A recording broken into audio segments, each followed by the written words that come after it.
Magandang gabi Pilipinas, bayan asahan na ang mas malakas at sapat na supply ng tubig sa Metro Manila at kalapit na probinsya. Kasunod ito ng operasyon ng Tunnel No. 5 ng Angat Water Transmission Improvement Project na pinasinayaan ni Pangulong Ferdinand R. Marcos Jr. Yan ang ulat ni Kenneth Pasyente. Sa layuning matiyak ang seguridad sa supply ng tubig, pinasinayaan na ang Tunnel No. 5 ng Angat Water Transmission Improvement Project sa Norzagaray sa Bulacan na pinangunahan mismo ni Pangulong Ferdinand R. Marcos Jr. Ayon sa kanya, isang malaking tagumpay ang proyekto dahil pinalalakas nito ang Umiray-Angat Ipo-Lamesa System na tumatayo bilang backbone sa pagsusupply ng tubig mula sa Angat Dam patungong Metro at Mega Manila. Right now, almost 90% of the water used by almost 20 million people in Metro Manila, in Bulacan, parts of Cavite, and Rizal pass through this system.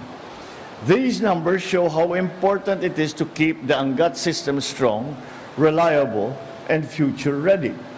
And this is why the establishment of Tunnel No. 5 is not only important, it is essential. Matitiyak din anya nito ang tuloy-tuloy na supply ng tubig para sa Metro Manila at mga kalapit na probinsya, lalo't may kakayahang mag-supply ang Tunnel No. 5 ng higit sa 1.6 bilyong litro ng tubig kada araw. Dahilan para anya maitaas ang transport capacity nito mula dating 6 na bilyon patungo sa halos 8 bilyong litro ng tubig kada araw. Ibig sabihin, mas maraming pamilya magkakaroon ng tuloy-tuloy at maaasahang supply ng tubig sa kanilang mga tahanan.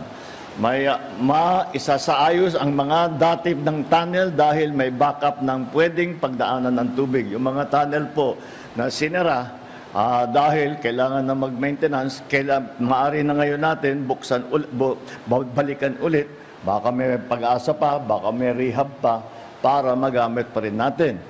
Mas magiging handa ang ating mga komunidad sa panahon ng tagtuyot at iba pang epekto ng ating hinaharap na climate change. Muli namang binigyang diin ng punong ehekutibo ang kahalagahan ng pakikipagtulungan ng pribadong sektor sa national government, kasabay ang pagkilala sa mga concessionaire at mga manggagawa na malaki ang ambag sa proyekto. Let this milestone encourage us to value the resources that we are blessed with, use them responsibly, and take part in building a more inclusive, sustainable future for everyone.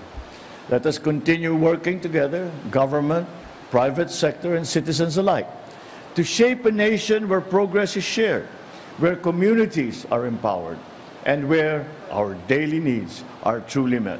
Ang proyekto ay may 4.30-meter diameter at 6.40 kilometrong haba ng water conveyance tunnel mula Ipo Dam hanggang Bigte Basin. Kenneth Pasyente, para sa Pambansang TV, sa Bagong Pilipinas.